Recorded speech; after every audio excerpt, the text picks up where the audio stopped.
Sir, please start.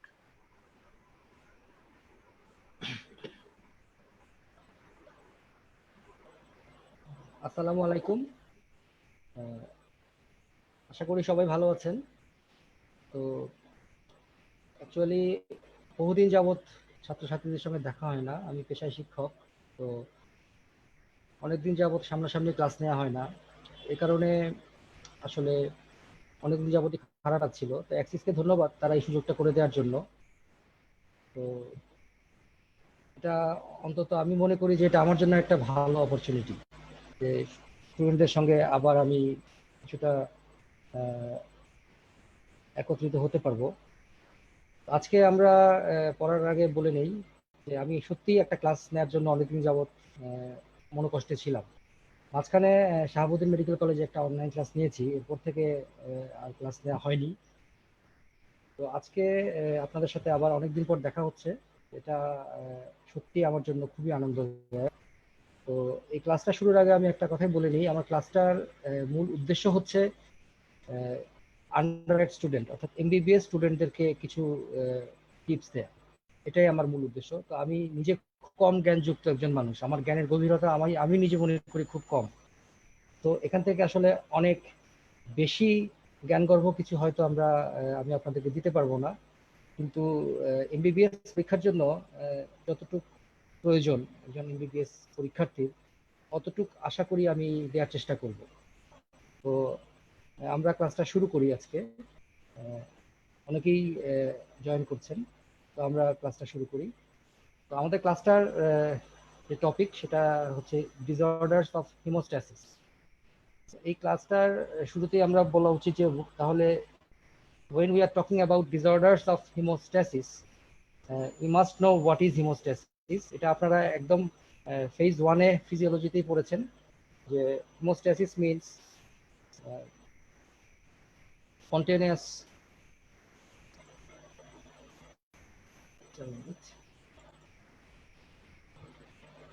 আচ্ছা, স্লাইডটা হচ্ছে না কেন? Sir, slide go. স্লাইডটা, হ্যাঁ, right. Yes, sir. Hemostasis means it is ঠিক the আছে। spontaneous arrest of bleeding. Means প্রথমে একটা ব্লিডিং হতে হবে, অর্থাৎ extravasation of blood out of the vessel. So blood যখন বেরোয় যাবে, এটা যেন আর বেশি বেরোতে না পারে, এটা বন্ধ করতে হবে, এবং এই বন্ধ করার প্রসেসটাই হচ্ছে গিয়ে হিমোস্ট্যাসিস। তো হিমোস্ট্যাসিস আমরা তখনই পড়েছিলাম ওই সময় যে দুটো জিনিস হিমোস্ট্যাসিসের জন্য খুব দরকার, basic prerequisites. One is platelets, another one is coagulation system. এই দুইটা একদম বেসিক জিনিস। এই দুইটা ছাড়া আমাদের ব্লাডটা ব্লিডিং হওয়াটা অ্যারেস্ট হবে না। কিভাবে এইটা হয়, এটার একটা স্টেপ আমরা যদি বলি যে প্রথমেই একটা ভেজোকনস্ট্রিকশন হয়, followed by activation and aggregation of platelets. তো প্রথম ইনিশিয়াল ইভেন্টটা যেটা হয় যে একটা জায়গায় একটা ব্লাড ভেসেল ড্যামেজড হলো, সেখান দিয়ে ব্লাড বেরিয়ে যাচ্ছে। ওই অবস্থায় আমার সবার আগে প্লেটলেটগুলো অ্যাক্টিভেটেড হবে, অ্যাক্টিভেটেড হয়ে সেই জায়গাটাকে বন্ধ করে দিবে। প্রথমত প্রত্যেকটা প্লেটলেট অ্যাক্টিভেটেড হবে এবং তারা আশেপাশের প্লেটলেটগুলোকে আরো অ্যাক্টিভেট করবে। সবগুলো মিলে যখন জোটবদ্ধ হবে সেটাকে আমরা বলি প্লেটলেট অ্যাগ্রিগেশন। এই প্লেটলেট অ্যাগ্রিগেটা ওই ব্লিডিং সাইটটাকে ব্লক করে দিবে, যেটাকে আমরা বলি একটা প্রাইমারি হিমোস্ট্যাসিস। এই প্রাইমারি হিমোস্ট্যাসিসটা অতটা স্ট্রং না, এটাকে ফার্দার স্ট্রেংথেন করা যাবে যখন কোয়াগুলেশন সিস্টেম অ্যাক্টিভেটেড হবে। এটা পাশাপাশি অ্যাক্টিভেটেড হয় এবং অ্যাট দ্য এন্ড রেজাল্ট হচ্ছে কোয়াগুলেশন সিস্টেম অ্যাক্টিভেশনের ফিব্রিন প্রোডাকশন। ফিব্রিনটা ইটস লাইক আ থ্রেড, সুতার মতো, এবং এই সুতাগুলা তখন একটা জাল সৃষ্টি করবে। এই জালের মধ্যে প্লেটলেটগুলো আটকে যাবে। আপনি যদি একটু কম্পেয়ার করেন যে একটা জায়গায় অনেকগুলো মার্বেল রেখে দিলেন, ওটা যতটা স্টেবল, তার থেকে একটা নেটের ব্যাগের মধ্যে মার্বেলগুলো রাখলে কিন্তু একসাথে থাকবে, অনেক stable. That is Y when fibrin is produced and platelets are entrapped within the fibrin clot, fibrin net, then it is more stable এবং এই ক্লটটা অনেক স্ট্রং। এটাকে আমরা বলি secondary haemostasis. So primary haemostasis, secondary haemostasis, এবং secondary haemostasis হওয়ার পরই ব্লিডিংটা completely বন্ধ হবে। তো এখান থেকে আমরা বুঝতে পারছি যে হিমোস্ট্যাসিসের জন্য দুইটা বেসিক জিনিস দরকার, one is platelet and another is blood coagulation system.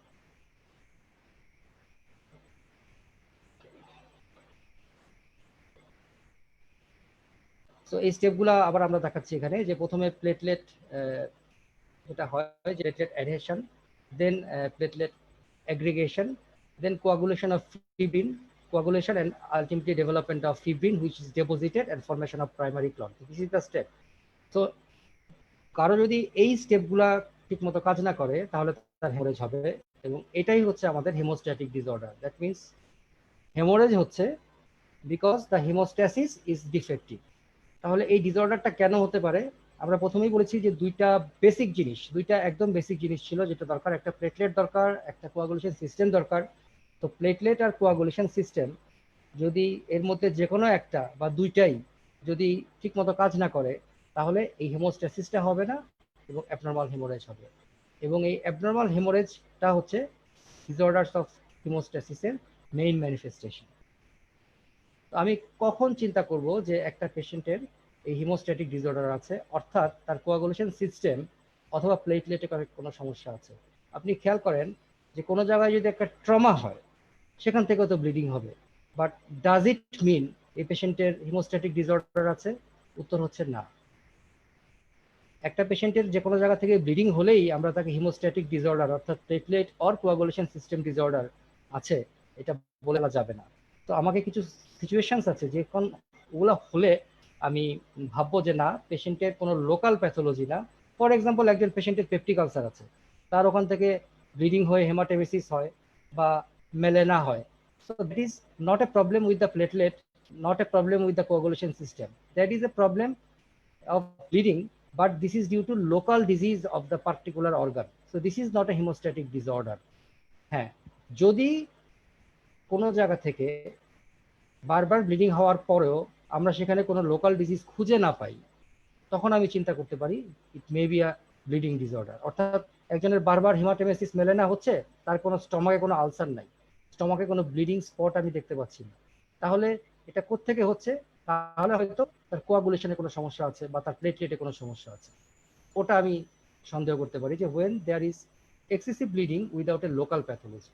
For example, একজনের একটা সার্কামসিশন হলো, কিছু ব্লিডিং তো হবেই, কিন্তু এত ব্লিডিং হলো যে ব্লিডিং থামছে না। তো হোয়াট ডাজ ইট মিন? যে নর্মাল যতখানি ব্লিডিং হওয়ার কথা ছিল তার থেকে অনেক বেশি ব্লিডিং হচ্ছে। তো তখন আমার মাথায় আসতে হবে তাহলে কি তার প্লেটলেট অথবা তার কোয়াগুলেশন সিস্টেমে কোনো প্রবলেম আছে কিনা। আর another thing is when there is bleeding from different sites. একজনের দুই জায়গা বা বেশি জায়গা থেকে ব্লিডিং হচ্ছে, একজনের এপিস্ট্যাক্সিসও হচ্ছে আবার পারপুরা হচ্ছে, অথবা একজনের হেমাটেমেসিস হচ্ছে, সে মেনোরেজিয়া হচ্ছে। দুইটা ডিফারেন্ট অ্যানাটমিক্যাল সাইট থেকে যদি ব্লিডিং হয় তাহলে আমাদের ধরতে হবে যে সমস্যাটা ব্লিডিং সিস্টেমে, কোয়াগুলেশন সিস্টেমে বা প্লেটলেটে, not in the two different sites. একসাথে দুইটা ডিস্টেন্ট জায়গায় সমস্যা হওয়ার চান্স খুব কম। So when we suspect a hemostatic disorder, it is either excessive bleeding without a local pathology or bleeding from anatomically distinct sites, different sites.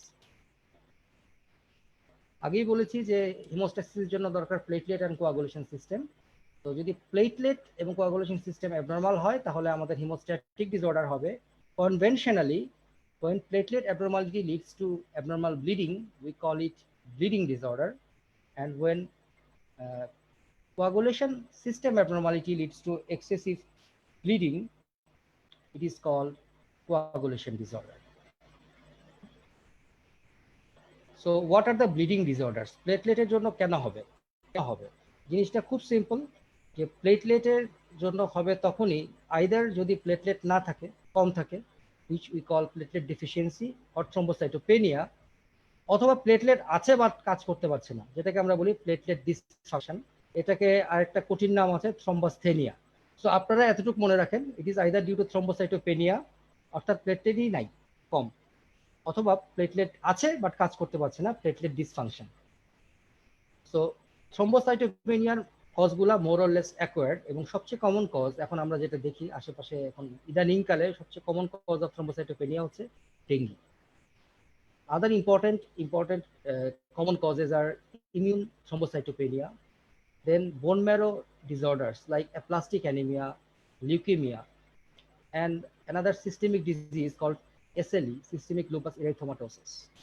And at the end, there is an important clinical condition which we call DIC, disseminated intravascular coagulation. এটা আমরা লাস্টে discuss করব, এইজন্য বলে রাখছি যে DIC তেও কিন্তু প্লেটলেট কমে যায়। প্লেটলেট ডিসফাংশন কখন হবে? খুবই সিম্পল, প্লেটলেট ডিসফাংশনের সবচেয়ে কমন কজ হচ্ছে গিয়ে আপনার antiplatelet drugs.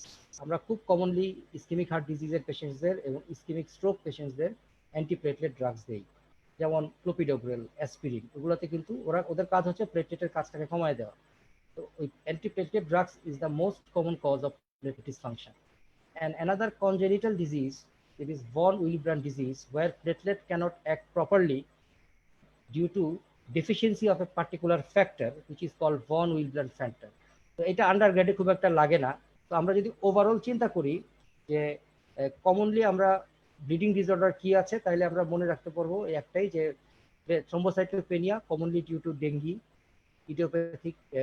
immune thrombocytopenic purpura, aplastic anemia and leukemia, এই চারটা কমন কজ। এবং লাস্টে আমরা ডিআইসি মনে রাখবো। এন্ড ফাইনালি আর প্লেটলেট ডিসফাংশন, যেটার মোস্ট কমন কজ হচ্ছে antiplatelet drugs. So coagulation disorders কেন হতে পারে? আমরা পড়েছি ফেজ 1 এ, আপনারা ফিজিওলজিতে পড়েছেন যে there are two pathways of coagulation, intrinsic pathway and extrinsic pathway. So দুইটা পাথওয়ে আবার এক সময় গিয়ে কমন একটা পাথওয়েতে মিলে যায়। ইন্ট্রিনসিক পাথওয়ে ডিফেক্টের জন্য অ্যাবনর্মাল ব্লিডিং হতে পারে, এক্সট্রিনসিক পাথওয়ের জন্য হতে পারে। ইন্ট্রিনসিক পাথওয়ের জন্য যেটা হয় সবচেয়ে কমনলি, ইন্ট্রিনসিক পাথওয়ের জন্য ব্লিডিং হয় যে কারণে, সেটা হচ্ছে কনজেনিটাল একটা ডিজিজ, সেটার নাম হচ্ছে হিমোফিলিয়া। এটার আবার দুটো টাইপ আছে, এ আর বি। আমরা আজকে হিমোফিলিয়া সম্বন্ধে বলবো, সো এখন ডিটেইলসে যাচ্ছি না। আর একটা অ্যাকোয়ার্ড ডিজিজ, সেটা হচ্ছে DIC, disseminated intravascular coagulation. On the other hand, extrinsic pathway abnormality গুলো ইউজুয়ালি অ্যাকোয়ার্ড। এটা মেইনলি হয় কিছু ওরাল অ্যান্টিকোয়াগুলেন্ট ড্রাগস যেগুলো আছে, যেরকম ওয়ারফেরিন, সেগুলো খেলে, অবস্ট্রাকটিভ জন্ডিস, হেপাটিক ফেইলিওর, এবং আবার দেখেন ডিআইসি।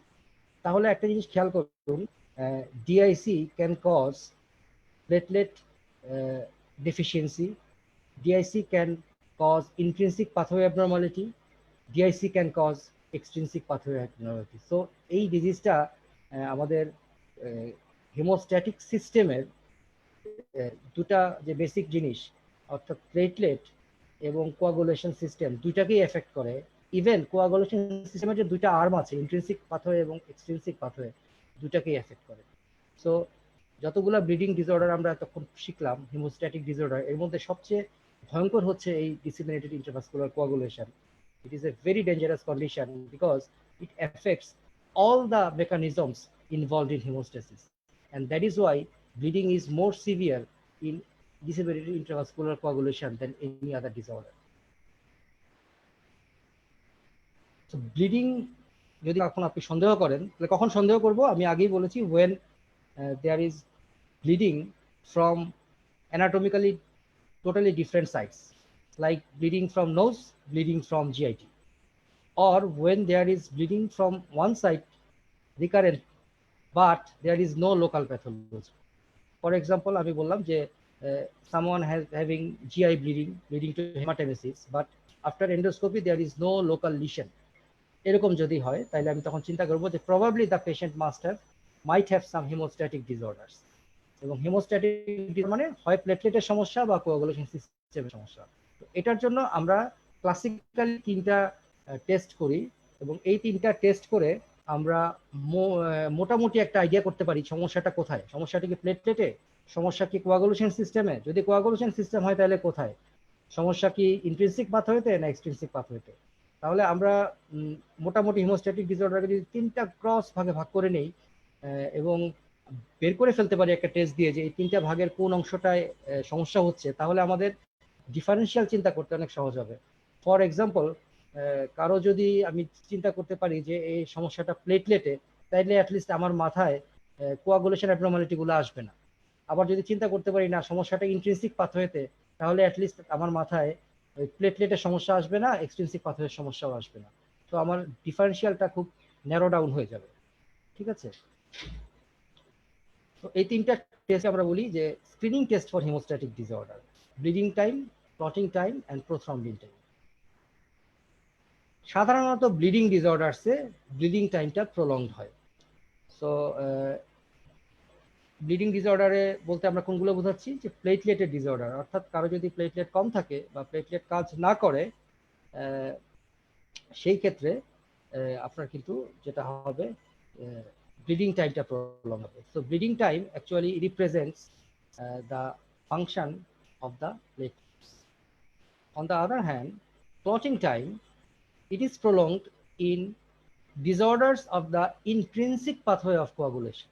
তাহলে দেখেন কোয়াগুলেশনের দুইটা পাথওয়ে ছিল, এক্সট্রিনসিক এবং ইন্ট্রিনসিক। এর মধ্যে ইন্ট্রিনসিক পাথওয়ে যদি এফেক্টেড হয়, তাহলে কোয়াগুলেশনটা কিন্তু আপনার এই ক্লটিং টাইমটা প্রলংড হবে।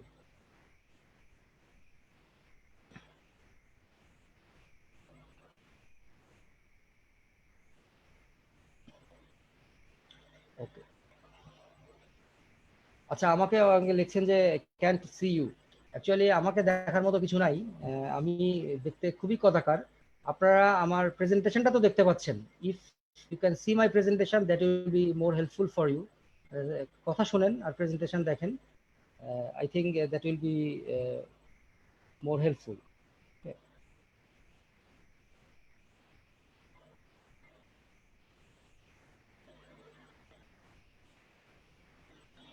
ওকে, fine.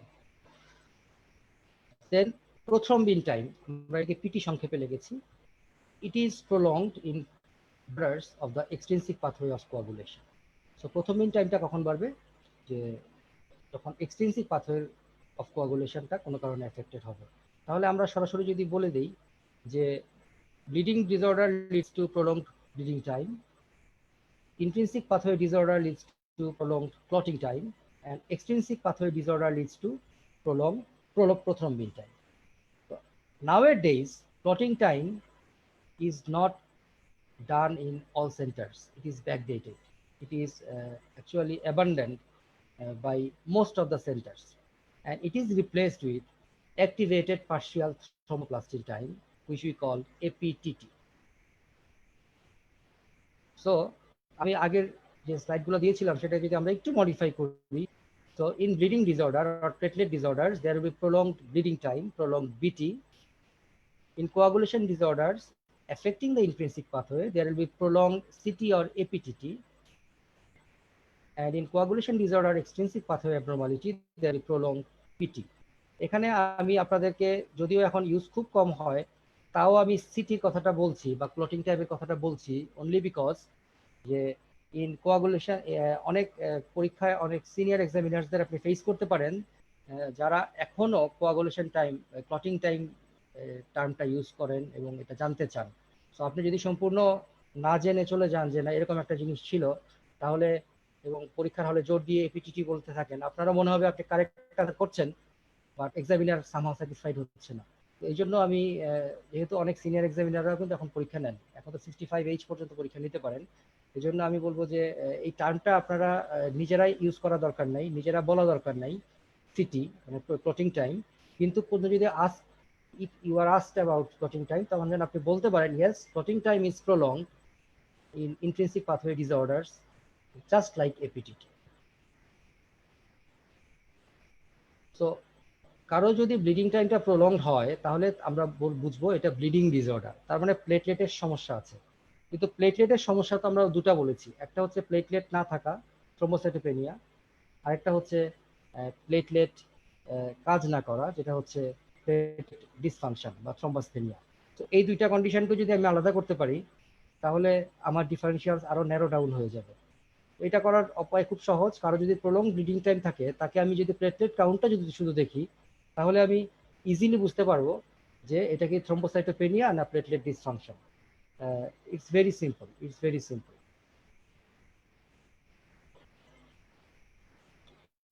So if someone has prolonged bleeding time and reduced platelet count, it is thrombocytopenia.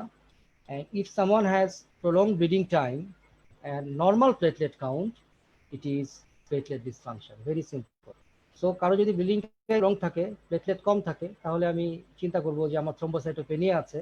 আমি তখন dengue, immune thrombocytopenic purpura, plastic anaemia, leukaemia এগুলো চেক খোঁজার চেষ্টা করব।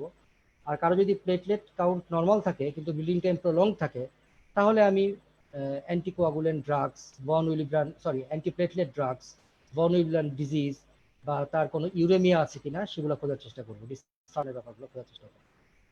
তো এই আমরা বেসিক জিনিসগুলো বলে ফেললাম যে প্লেটলেট ডিসঅর্ডারে হিমোস্ট্যাটিক ডিসঅর্ডারে বেসিক্যালি আমরা কি কি জিনিস দেখি। আমরা আবার যদি শুরু থেকে বলি, হিমোস্ট্যাটিক ডিসঅর্ডার আর due to platelet abnormality, either deficiency or dysfunction, or coagulation system abnormality, either involving the intrinsic pathway or extrinsic pathway. Initially, we can screen by doing bleeding time, activated partial thromboplastin time, and prothrombin time. Bleeding time is prolonged in platelet disorders. Activated partial thromboplastin time, or APTT, is prolonged in intrinsic pathway disorders, and prothrombin time is prolonged in extrinsic pathway disorders.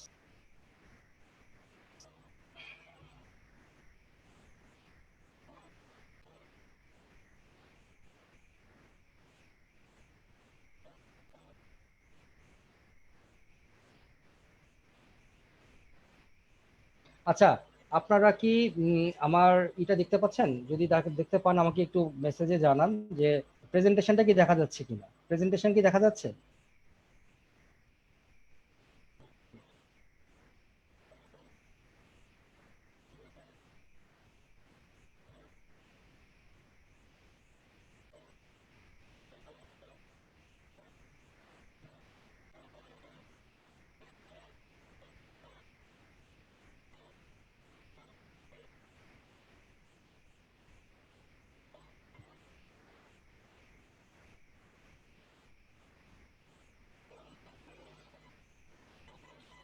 আচ্ছা, আপনারা কি এখন দেখতে পাচ্ছেন এটা স্লাইডটা কি দেখতে পাচ্ছেন এখন?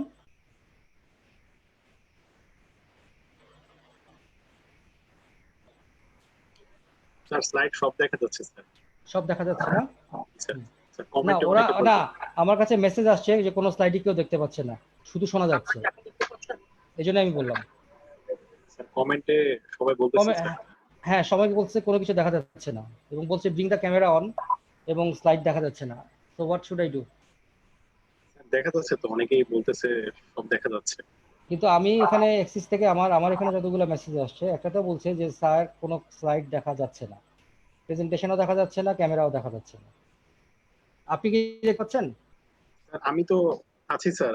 স্যার কমেন্টে স্যার সবাই বলতেছে দেখা যাচ্ছে স্যার। তাই? আচ্ছা, আমি বলতে পারছি কিছুই দেখতে পাচ্ছি না। আচ্ছা ঠিক আছে, আমি তাহলে কমেন্টের এটা বাদ স্যার দিই। কমেন্টে সবাই বলতেছে স্যার দেখা যাচ্ছে। দেখা যাচ্ছে, তাহলে আমার এখানে কোথায় কমেন্ট আসছে আমি জানি না। ওকে, সমস্যা নেই, আপনি স্যার কন্টিনিউ করতে পারেন। হ্যাঁ স্যার কমেন্টে সবাই বলতেছে স্যার যে স্টুডেন্ট দেখা যাচ্ছে না। Fine, okay. এন্ড তো প্রেজেন্টেশনটা কি? আমরা প্রথমে আজকে একটা ডিজিজ নিয়ে আলোচনা করব। প্লেটলেট ডিসঅর্ডার তো অনেকগুলো আছে, এর মধ্যে ডেঙ্গি আপনারা আলাদাভাবে পড়বেন। আমরা অ্যাপ্লাস্টিক অ্যানিমিয়া, লিউকেমিয়া, এগুলো আলাদা ক্লাস আছে, সম্পূর্ণ ডিফারেন্ট ক্লাস। তো আজকে আমরা যেহেতু শুধুমাত্র ব্লিডিং নিয়ে কথা বলছি, এমন একটা ডিসঅর্ডার নিয়ে কথা বলবো, সেটা হচ্ছে আইটিপি। আমরা যখন স্টুডেন্ট ছিলাম তখন আমরা বলতাম ইডিওপ্যাথিক থ্রম্বোসাইটোপেনিক পারপুরা। এখন নামটা পরিবর্তন হয়ে গেছে, এখন এটাকে বলা হয় ইমিউন থ্রম্বোসাইটোপেনিক পারপুরা। স্যার আপনার আইডিতে মেবি আপনি স্যার হচ্ছে ওই শেয়ার করেছেন, তো ওইখান থেকে হচ্ছে স্যার আপনার স্লাইডটা দেখা যাচ্ছে না, এই জন্য স্যার কমেন্টে আমার আইডিতে গিয়ে তো লাভ নাই, এখানে যারা আছে তারা দেখতে পাচ্ছে তো, তাই না? জি স্যার, এখানে সবাই দেখতে পাচ্ছে। আমার যেখানে যারা দেখতে পাচ্ছে তারা দেখুক। আচ্ছা ঠিক আছে, ধন্যবাদ স্যার। Sir please continue.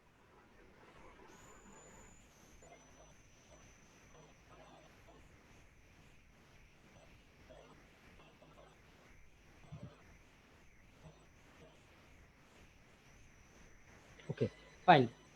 এখন ইমিউন থ্রম্বোসাইটোপেনিক পারপুরা, যেটা আগে আমরা বলতাম ইডিওপ্যাথিক থ্রম্বোসাইটোপেনিক পারপুরা, এখানে কি হচ্ছে, এখানে দেয়ার আর antibody formation against the platelets, and the antibody then bind with the platelets, and the antibody platelet complex then easily engulfed by the macrophages in the spleen. So it is an antibody mediated platelet destruction. Platelet গুলো কোথায় destroyed হচ্ছে? Usually স্প্লিনে। It is the biggest reticular endothelial system. আমরা এটাও জানি যে RBC গুলো কিন্তু স্প্লিনে ডিস্ট্রয়েড হয়। And antibodies are autoantibodies. That means why they are called autoantibodies? Because antibodies they are acting against auto antigens. প্লেটলেটগুলো তো আমাদের শরীরেরই অংশ, তার এগেনস্টে অ্যান্টিবডি তৈরি হচ্ছে। এটার প্রেজেন্টেশন হচ্ছে recurrent bleeding from different sides, usually mucocutaneous. তার মানে ব্লিডিংটা মেইনলি হয় এটা স্কিনে অথবা মিউকাস মেমব্রেনে। বডির যে কোনো জায়গায় ব্লিডিং হতে পারে, বাট কমনলি তিনটা ব্লিডিং বেশি হয়। একটা হচ্ছে স্কিনে ব্লিডিং হয়, যেটাকে আমরা বলি purpura, bleeding from nose, epistaxis and menorrhagia. আমি আবার বলছি, ব্লিডিং যে কোনো জায়গা থেকেই হতে পারে, বাট কমনলি তিনটা জায়গা থেকে হয়: skin bleeding or purpura, nose bleeding or epistaxis and menorrhagia, excessive menstruation. But এর থেকে কম কমন হলেও দুইটা ব্লিডিং এর কথা আমাদের মাথায় রাখতে হবে। দুইটা ব্লিডিং এর কথা আমাদের মাথায় রাখতে হবে, যে একটা হচ্ছে তার ইন্ট্রাক্রেনিয়াল ব্লিডিং, আর একটা হচ্ছে জিআই ব্লিডিং। এই দুটা ব্লিডিং থেকে আমাদের আসলে মর্টালিটি খুব হাই, প্রগনোসিস খুব খারাপ। So these two bleedings are not very common as purpura, epistaxis and menorrhagia, but they still occur, and when they occur they are very brief conditions. So what are the presentations? যদি আমি আপনাকে বলি যে ITP presentation কি, mainly bleeding from different sides, commonly purpura, epistaxis and menorrhagia, and also there are some relatively uncommon bleeding but potentially fatal and dangerous bleeding, that is intracranial bleeding and GI bleeding. GI bleeding হয়ে আপনার যখন হেমাটেমেসিস হয়, patient haemorrhagic শকে চলে যায়। So investigation করে আমি কি পাবো? আমি আগেই বলেছি ডিসঅর্ডার অফ প্লেটলেট। প্লেটলেট মারা যাচ্ছে, প্লেটলেট ডিস্ট্রয়েড হচ্ছে, প্লেটলেট কমে যাচ্ছে। সো আমি যদি এখানে কোয়াগুলেশন স্পিডের তিনটা টেস্ট করি, that will B prolongation of bleeding time only. আমরা আগেই বলেছি যে ব্লিডিং ডিসঅর্ডার আর প্লেটলেট ডিসঅর্ডারে আমার প্রলঙ্গেশন অফ ব্লিডিং টাইম হবে। অ্যান্ড আদার যে দুটা স্ক্রিনিং টেস্ট, অর্থাৎ এপিটিটি আর প্রথম দিন টাইম, এই দুটা কিন্তু নর্মাল থাকবে। এবং আমি নেক্সট যে টেস্টটা করবো সেটা কমপ্লিট ব্লাড কাউন্ট, এখানে আমি থ্রম্বোসাইটোপেনিয়া পাবো। সো এই যে ব্লিডিং টাইম প্রলংড হলো, it means platelet deficiency or platelet dysfunction. Second স্টেপে যে আমি থ্রম্বোসাইটোপেনিয়া পেলাম, it proves it is platelet deficiency, not dysfunction. Next যে টেস্ট করা হয় বোন ম্যারো স্টাডি, এখানে আমি পাবো আমরা ইনক্রিজড মেগাক্যারিওসাইটস। আমরা জানি megakaryocytes are the precursors of platelets. So as platelets are destroyed outside the bone marrow will try to produce more and more platelets, and in this attempt there will be more platelet precursors. এই জন্যই কিন্তু মেগাক্যারিওসাইটসটা বেশি পাই আমরা। তো এই তিনটা জিনিস পেলে আমি সাধারণত ধরে নেই যে this is immune thrombocytopenic purpura. আমি প্যাথোজেনিসটা আবার চিন্তা করে এটা বলে দিচ্ছি যে it is a platelet disorder as proved by prolonged bleeding time, and it is a platelet deficiency as proved by thrombocytopenia in CBC, and finally it is deficiency due to destruction as proved by increased platelet precursors or megakaryocytes in the bone marrow. Bone marrow চাইবে বেশি বেশি platelet তৈরি করতে, এই জন্য মেগাকারিওসাইটস কিন্তু সংখ্যা বেড়ে যাবে। এই তিনটা বেসিক টেস্ট, আপনাদের বিভিন্ন বইতে অনেক টেস্ট থাকবে, বাট আমার মনে হয় পরীক্ষায় আমরা যদি অনেক জিনিস নিয়ে চিন্তা করি তাহলে প্রবলেম হয়। সো জাস্ট এই বেসিক তিনটা জিনিস মনে রাখেন, তাহলে আপনাদের সুবিধা হবে। আপনি খেয়াল করে দেখবেন একটা ড্রয়ারের মধ্যে যদি আপনি 50টা জিনিস রাখেন, দরকারি জিনিসটা সময় মতো খুঁজে পাওয়া যায় না। তো জিনিসপত্র যদি আপনি অল্প রাখেন ঠিকই খুঁজে পাবেন। এই জন্য একদম বেসিক জিনিসটা আপনি, আমার মনে হয় যে ভালো হয় বেসিক জিনিসটা যদি আপনারই থাকে। Okay, fine. Next thing is how to treat. So it is, এখানে কি হচ্ছে ট্রিটমেন্টটা বলার আগে আমরা একটু যদি চিন্তা করে নেই যে ডিজিজটা কি হচ্ছে। এখানে অ্যান্টিবডি তৈরি হচ্ছে, গিয়ে প্লেটলেটটাকে ডিস্ট্রয় করতে সাহায্য করছে। তার মানে এখানে একটা ইমিউন প্রসেস আছে, যে ইমিউন প্রসেসটা প্লেটলেটকে ডিস্ট্রয় করছে।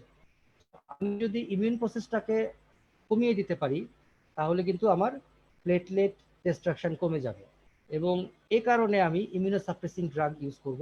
এবং কমনলি যে ড্রাগটা আমরা ইউজ করি সেটা হচ্ছে ওরাল স্টেরয়েডস, এবং ইউজুয়ালি লং টার্মের জন্য আমরা ওরাল স্টেরয়েডই প্রেফার করি, যেটাকে আমাদের দেশে সবচেয়ে অ্যাভেলেবল ওরাল স্টেরয়েডটা হচ্ছে প্রেডনিসোলন। তো আমরা যদি বলি যে একটা আইটিপি পেশেন্টকে আমরা মেইনস্টে অফ ট্রিটমেন্ট দিই, উত্তর হচ্ছে ওরাল স্টেরয়েড। এবং নেক্সট যদি আপনাকে আবার জিজ্ঞেস করা হয় একটা ওরাল স্টেরয়েডের নাম বলো, তখন আপনি বলবেন এটা প্রেডনিসোলোন। ওকে, ফাইন। এরপরে আমি নেক্সট বলতে যাচ্ছি অ্যাকিউট সিভিয়ার আইটিপি। এখন কারো ব্লিডিংটা অনেক সিভিয়ার হয়ে গেছে, ফর এক্সাম্পল যে দুটো লাইফ থ্রেটেনিং ব্লিডিং এর নাম বলেছি, ইন্ট্রাক্রেনিয়াল ব্লিডিং বা massive GI bleeding, gastrointestinal bleeding, সেই ক্ষেত্রে ওই মোমেন্টে আপনাকে ব্লিডিংটা খুব তাড়াতাড়ি স্টপ করতে হবে। ওরাল স্টেরয়েড দিয়ে তখন আমাকে আর এটা কভার হবে না, আমাকে র্যাপিডলি কিছু করতে হবে। তখন আমি যেটা করব, ইন্ট্রাভেনাস ইমিউনোগ্লোবুলিন দিব। এই ইন্ট্রাভেনাস ইমিউনোগ্লোবুলিন হচ্ছে these are antibodies against antibodies, এবং এই অ্যান্টিবডিগুলা আমাদের প্লেটলেটকে অ্যাটাক করছিল যে অ্যান্টিবডিগুলা, তার সাথে বাইন্ড করে সেগুলোকে নিউট্রালাইজ করে ফেলবে। So it will need to, these intravenous immunoglobulin will neutralize the antibodies directed against the platelets, so the platelets will be spared. এভাবে এটা প্লেটলেটকে আর ডিস্ট্রয় করতে হেল্প করবে না। নেক্সট আমি স্টেরয়েড দিব, কিন্তু ইন্ট্রাভেনাস স্টেরয়েড দিব। যে কোনো ড্রাগই ইন্ট্রাভেনাস রুটে অনেক বেশি তাড়াতাড়ি কাজ করে। সো ওরাল স্টেরয়েডের জায়গায় আমি ইন্ট্রাভেনাস স্টেরয়েড দিব এবং আমি ইন্ট্রাভেনাস ইমিউনোগ্লোবুলিন দিব। আপনাকে নেক্সট অবশ্যই ভাইভাতে জিজ্ঞেস করতে পারে যে ইন্ট্রাভেনাস স্টেরয়েড একটা নাম বলো। এখানে আমরা ওই প্রেডনিসোলোনের কাছাকাছি নাম মিথাইল প্রেডনিসোলোন সেটার নাম বলি। And finally platelet transfusion.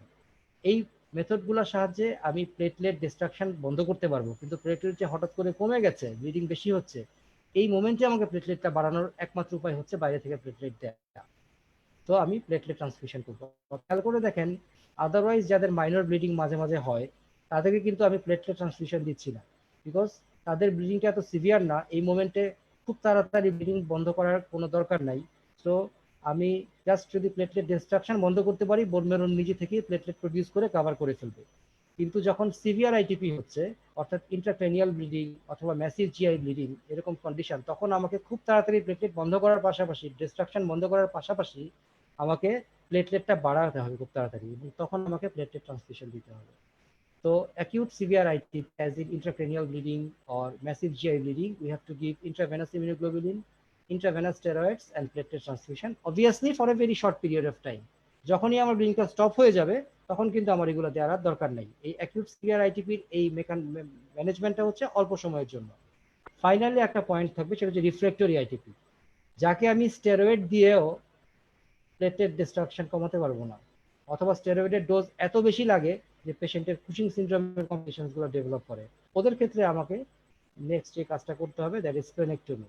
আগেই বলেছি যে ডিস্ট্রাকশনের সাইট হচ্ছে spleen. If you remove the spleen, platelet ডিস্ট্রাকশনের সাইট কিন্তু কমে গেল, নাই হয়ে গেল। তো this is the last resort of treatment. তো আপনাকে যদি এখন ওভারঅল বলা হয় যে how will you treat ITP, first of all the mainstay of treatment is oral steroids, prednisolone, and when oral steroids are not enough, we will go for splenectomy. And in case of acute severe ITB, for a short period of time, we have to give intravenous immunoglobulin, intravenous steroids, and platelet transfusion. Okay, fine. I hope কোনো problem হচ্ছে না।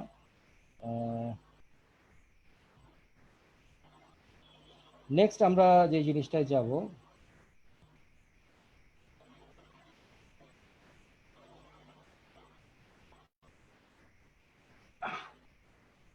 সেটা হচ্ছে haemophilia.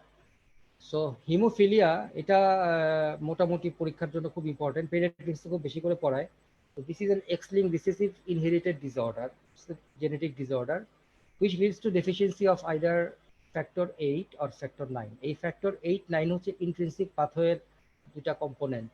এদের যে কোনো একটা যদি ডেফিসিয়েন্সি থাকে, there will be abnormality in the intrinsic pathway of hemostasis, so that will lead to abnormal bleeding. Okay, যদি ফ্যাক্টর 8 ডেফিসিয়েন্সি হয় সেটাকে আমরা বলি হিমোফিলিয়া এ, আর যদি ফ্যাক্টর 9 ডেফিসিয়েন্সি হয় সেটাকে বলি হিমোফিলিয়া বি। প্রেজেন্টেশন কি হবে? Excessive bleeding, definitely excessive bleeding, but কিছু ব্লিডিং খুব কমন। আমরা যেরকম বলেছিলাম না, আইটিপিতে কমন হচ্ছে পারপুরা, এপিস্ট্যাক্সিস এবং মেনোরেজিয়া, সেরকম হিমোফিলিয়াতে কমন হচ্ছে recurrent joint bleeding. Usually large weight bearing জয়েন্টগুলো, কমনলি নি জয়েন্টস, এইগুলোতে বেশি ব্লিডিং হয় এবং intramuscular bleeding. So joint bleeding and muscular bleeding, these are the common manifestations of hemophilia. Another thing is excessive bleeding during surgery. Commonly যে সিনারিওটা আমরা clinical প্র্যাকটিসে পাই সেটা হচ্ছে during circumcision there is excessive bleeding. Usually circumcision করার আগে নিয়ম হচ্ছে আপনি সব কোয়াগুলেশন স্ক্রিন করে নেবেন, কিন্তু আমাদের দেশের ট্র্যাডিশনাল পিপল যারা those who use the traditional methods of circumcision rather going to the doctors, they often do not do this. So ওদের ক্ষেত্রে জীবনের প্রথম সার্জারিটাই হয় সার্কামসিশন, কোনো স্ক্রিনিং করা থাকে না, এবং after circumcision bleeding just don't stop. Okay, এটা একটা কমন প্রেজেন্টেশন। বাট এখানেও আপনি মনে রাখতে হবে এগুলো যেরকম কমন প্রেজেন্টেশন সেরকম ডেঞ্জারাস প্রেজেন্টেশন হচ্ছে ঠিক আইটিপির মতো। যদি কারো ইন্ট্রাক্রেনিয়াল ব্লিডিং হয় অথবা ম্যাসিভ গ্যাস্ট্রোইন্টেস্টিনাল ব্লিডিং হয়, দোজ আর লাইফ থ্রেটেনিং। আরেকটা জিনিস মাথায় রাখতে হবে যে এটার হিস্ট্রিতে আপনি একটা টিপিক্যাল এক্স লিঙ্কড রিসেসিভ ডিসঅর্ডারের যে ফিচার্সগুলো আছে সবগুলো পাবেন। অর্থাৎ এটা এক্সক্লুসিভলি মেইলদেরকে এফেক্ট করবে। আপনি দেখবেন যত পেশেন্ট আপনি দেখবেন এই হিমোফিলিয়ার সবাই কিন্তু ছেলে, অনলি মেলস আর এফেক্টেড। এবং আপনি তাদের যদি ফ্যামিলি হিস্ট্রি খোঁজেন, একটু ভালো করে খুঁজলে দেখবেন যে the brothers are affected, the maternal uncles may be affected, and sons of the maternal aunts, অর্থাৎ যারা হচ্ছে খালাতো ভাই তারা কিন্তু এফেক্টেড। এবং দেখবেন ফ্যামিলিতে কোনো ফিমেল এফেক্টেড কোনো পেশেন্ট পাবেন না, কিন্তু অনলি মেলস পাবেন, এবং মায়ের দিকে ফ্যামিলিতে পাবেন আর ভাইদের মধ্যে পাবেন। ঠিক আছে, তো এই জিনিসটা একটু খুব মজার যে only males are affected, and there will be similar history in brothers, in the maternal uncles মামাদের মধ্যে, and sons of maternal aunts খালাতো ভাইদের মধ্যে। তাহলে তিনটা গ্রুপের মধ্যে আপনি ফ্যামিলি হিস্ট্রি পাবেন, ভাই, মামা, খালাতো ভাই। এই তিন গ্রুপের মধ্যে আপনি ফ্যামিলি হিস্ট্রি খুঁজলে এটা পেয়ে যাবেন। So hemophilia is a disorder of coagulation system, and which part of coagulation system? It is a disorder of intrinsic pathway of coagulation system. So আমরা আগেই বলেছি যে intrinsic pathway মার্কার হচ্ছে clotting time or activated partial thromboplastin time.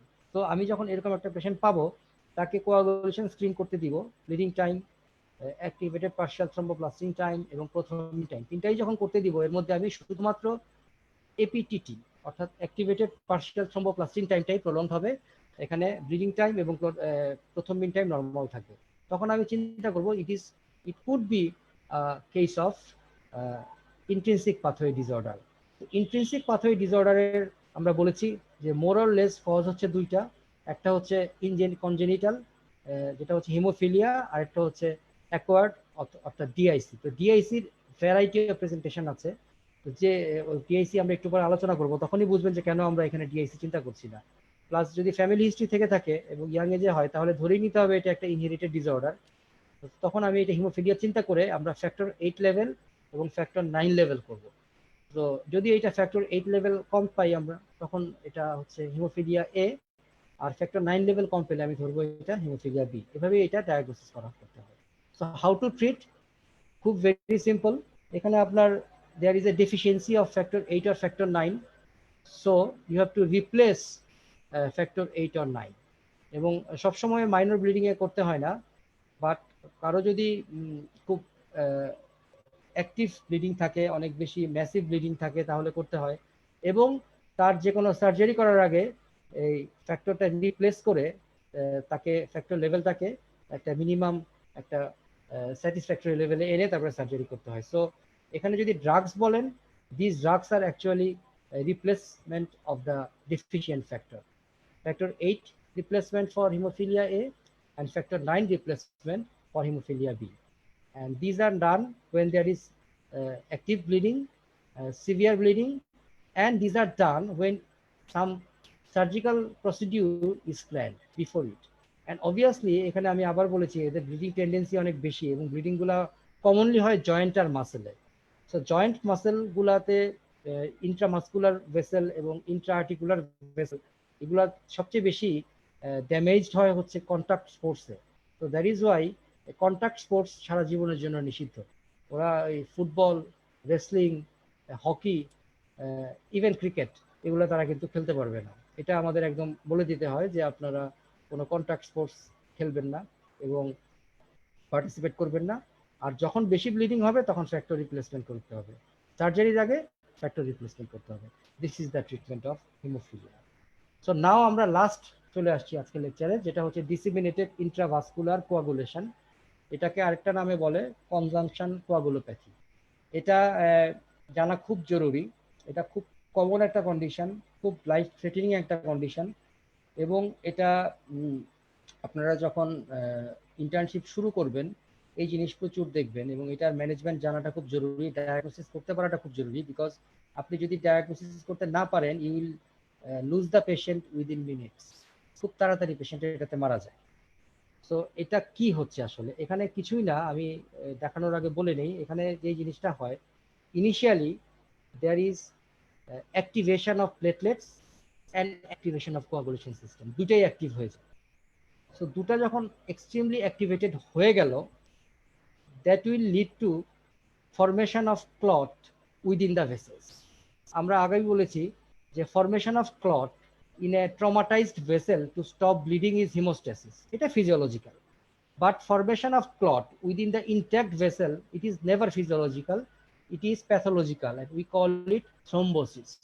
So thrombosis এও কিন্তু clot formation হয়, just like hemostasis, but এটা pathological, because normal যে blood vessel এর blood flowটা আছে এটা এখানে obstruct হয়ে যায়। It is not formed to save the patient from bleeding, it is rather formed that leads to ischemia of the areas supplied by the vessels which is obstructed by the thrombus. So এখানে যেটা হচ্ছে যে সারা শরীরের different সাইটসে platelet activation, coagulation activation সব হয়ে সারা শরীরে ওয়াইড স্প্রেড থ্রম্বোসিস হবে। কোন জায়গায় থ্রম্বোসিস হবে? ছোট ছোট ভেসেলে, অর্থাৎ মাইক্রো ভেসেলস, আর্টেরিওলস, ভেনিউলস, ক্যাপিলারিস, ওগুলাতে থ্রম্বোসিস হবে।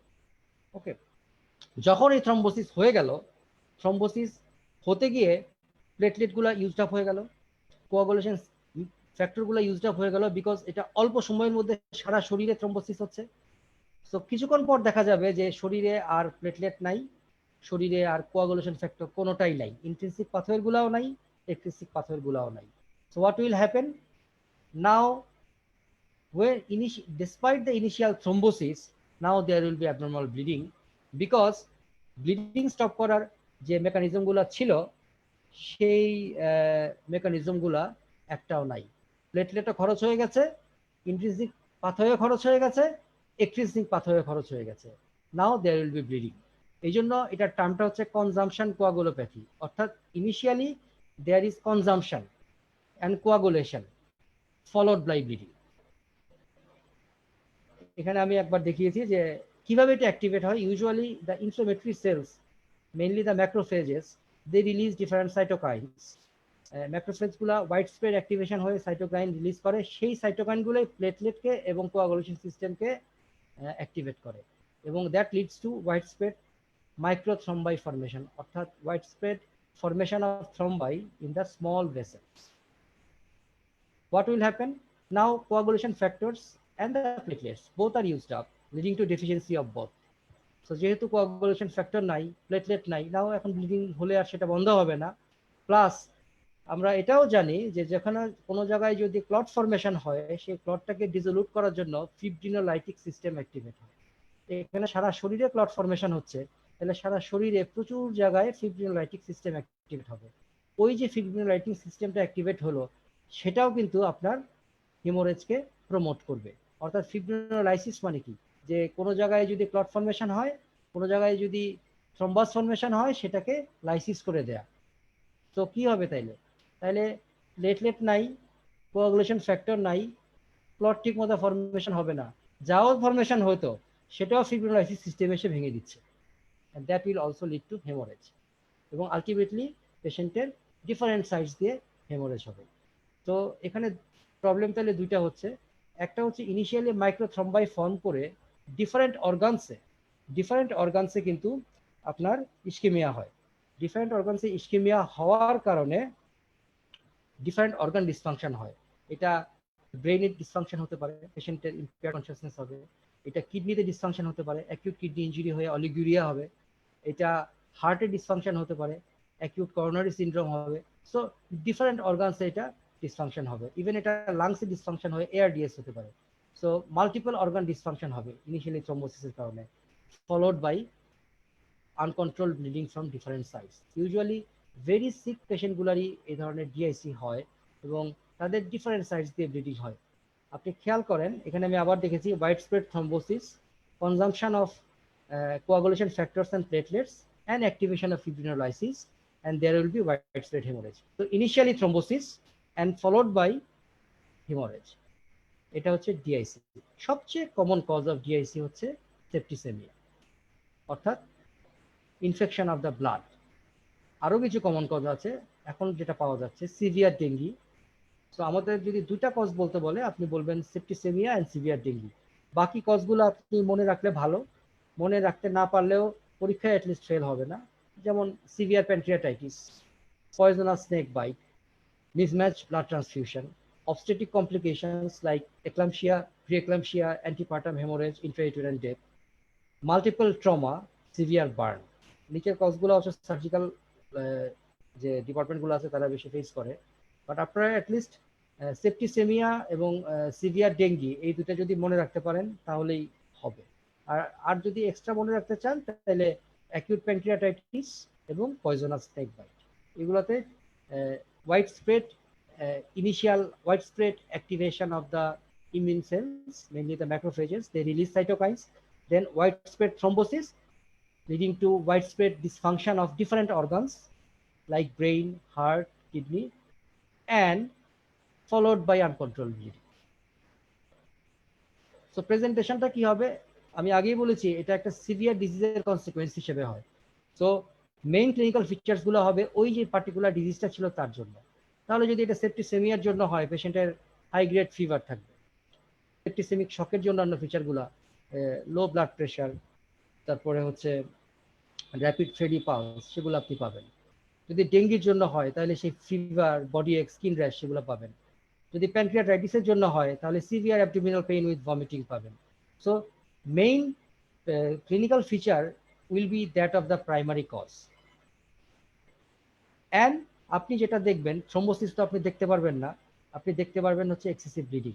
পেশেন্টের কোনো একটা জায়গায় ক্যানুলা লাগানো আছে, কোনো একটা জায়গায় ইন্ট্রাভেনাস অ্যাক্সেস করা, সেখান দিয়ে ব্লিডিং হচ্ছে, স্কিন দিয়ে ব্লিডিং হচ্ছে, তার এপিস্ট্যাক্সিস হচ্ছে, তার জিআই ব্লিডিং হচ্ছে, বিভিন্ন জায়গা থেকে ব্লিডিং শুরু হবে। আর ওই ডিফারেন্ট ওয়াইড স্প্রেড থ্রম্বাস ফরমেশনের জন্য যে অর্গানগুলো ডিসফাংশন ছিল সেগুলোর ফিচার পাবেন। ফর এক্সাম্পল, তার যদি হার্ট লাং ইনভলভ হয় ডিসনিয়া হবে, তার যদি ব্রেইন ইনভলভ হয় তাহলে ইম্পেয়ার্ড কনসাসনেস হবে, তার যদি কিডনি ইনভলভ হয় তার রিডিউসড ইউরিন আউটপুট হবে, তার যদি লিভার ইনভলভ হয় তার জন্ডিস হবে। সো ডিফারেন্ট অর্গান ডিসফাংশন আপনি পেতে পারেন। ডিআইসিতে তাহলে মেইন প্রেজেন্টেশন হচ্ছে presentation of the original disease, excessive bleeding, and multiple organ dysfunction like impaired consciousness, shortness of breath, oliguria, and jaundice. So what will be the investigations? আমরা আগেই বলেছি coagulation screen যদি আমরা করি এই ক্ষেত্রে আমি কি পাবো। দেখেন ইমিউন থ্রম্বোসাইটোপেনিক পারপুরাতে আমি পেয়েছিলাম prolonged bleeding time because that was a platelet disorder.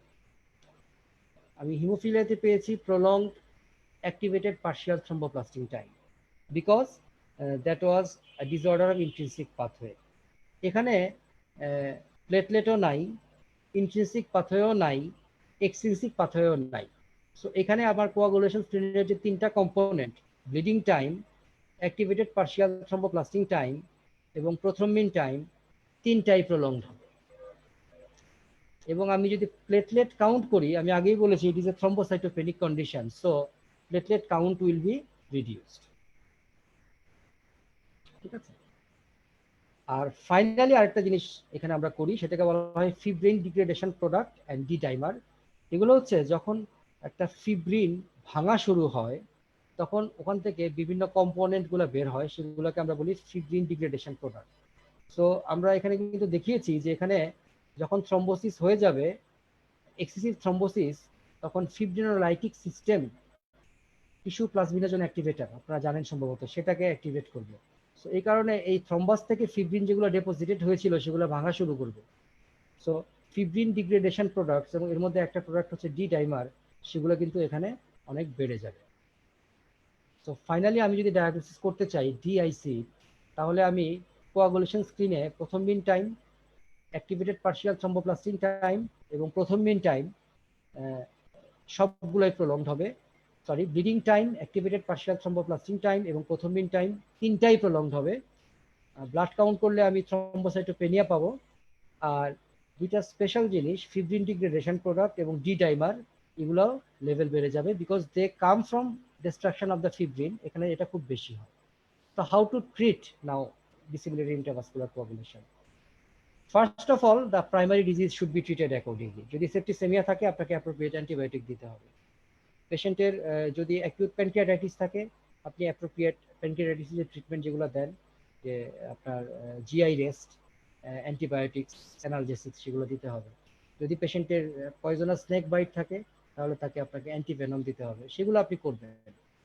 তারপরে আপনাকে যে জিনিসগুলো ডেফিসিয়েন্সি আছে সেগুলোকে রিপ্লেনিশ করতে হবে। তো এখানে প্লেটলেট ডেফিসিয়েন্সি থাকে, সো আপনি প্লেটলেট ট্রান্সফিউশন দিবেন।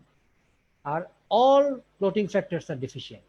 তো একটা একটা করে ফ্যাক্টর দিয়ে আপনি এখানে কোনো সুবিধা হবে না, আপনাকে এমন কিছু দিতে হবে that contains all the clotting factors, and the easiest way to get all the clotting factors is getting fresh frozen plasma. It contains all the clotting factors. এই কারণে এখানে আমি প্লেটলেট ট্রান্সফিউশনও দিব এবং ফ্রেশ ফ্রোজেন প্লাজমাও আমি দিব। আর একটা কথা বলেছিলাম, এখানে একটা খুব খারাপ জিনিস ঘটে, সেটা হচ্ছে dysfunction of different organs. So ওই পার্টিকুলার ডিসফাংশন, যে কার্ডিয়াক, হেপাটিক, রেনাল, দেন পালমোনারি যে ডিসফাংশনগুলো হবে, অর্থাৎ respiratory failure, cardiac failure, hepatic failure, renal failure, এই যে ডিসফাংশনগুলো হবে সেগুলোর অ্যাকর্ডিং টু ডিসফাংশন আপনাকে একটা সাপোর্টিভ এন্ড সিম্পটোমেটিক ম্যানেজমেন্ট তখন দিতে হবে। Only that then you can save the patient. তো this is the treatment of DIC. তো আজকে আমরা মনে হয় অল্প সময়ে একটু বেশি ফাস্ট করে ফেললাম। আমি জাস্ট একটু রিক্যাপিচুলেট করতে চাই যে কি কি জিনিস ছিল। যে আজকে আমাদের ডিসঅর্ডার অফ হিমোস্ট্যাসিস ছিল। হিমোস্ট্যাসিস বেসিক্যালি দুটো জিনিস দিয়ে হয়, প্লেটলেট আর কোয়াগুলেশন সিস্টেম। তো কোয়াগুলেশন সিস্টেমের ডিসঅর্ডারকে আমরা বলি কোয়াগুলেশন ডিসঅর্ডার, প্লেটলেটের ডিসঅর্ডারকে বলি ব্লিডিং ডিসঅর্ডার। আমরা সাধারণত তিনটা টেস্ট করি।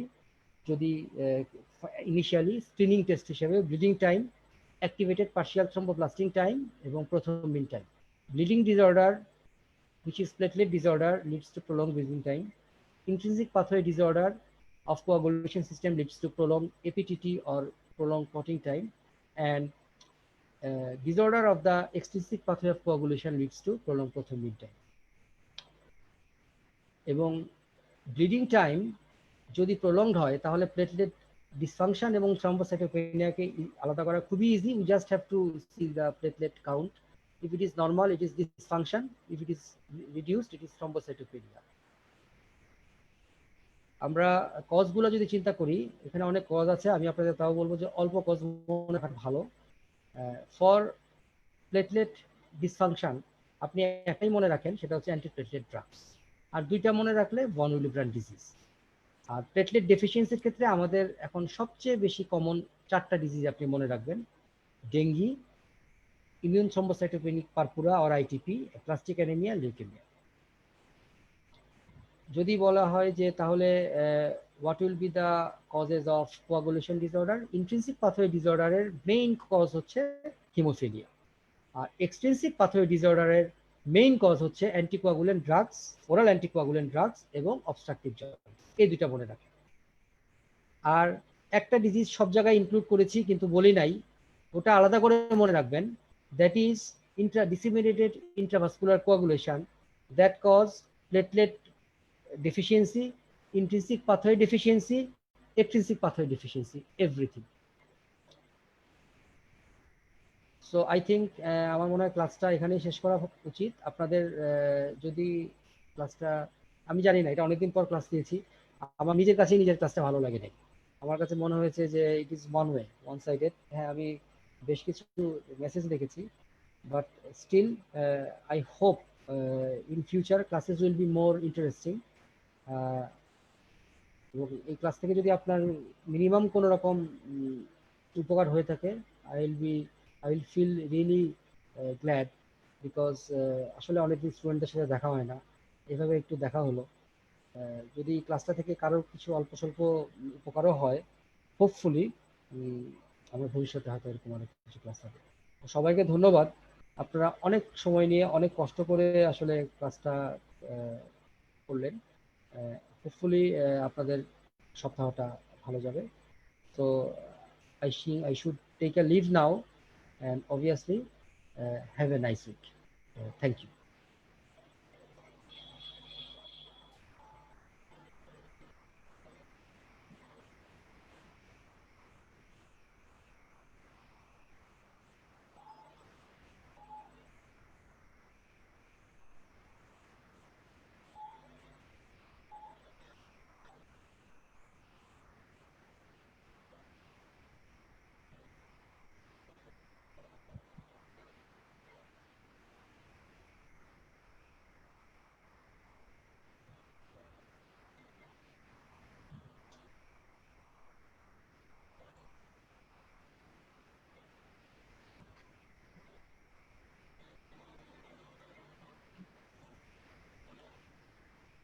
স্যার আলহামদুলিল্লাহ ক্লাস অনেক চমৎকার হয়েছে sir. Thank you, thank you.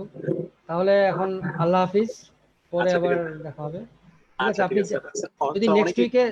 যদি নেক্সট উইকে ক্লাস নিতে হয় আমাকে আপনি অ্যাটলিস্ট শুক্রবারের আগেই জানাই দেন, শুক্রবারে আমি লেকচারগুলো বানাই তো।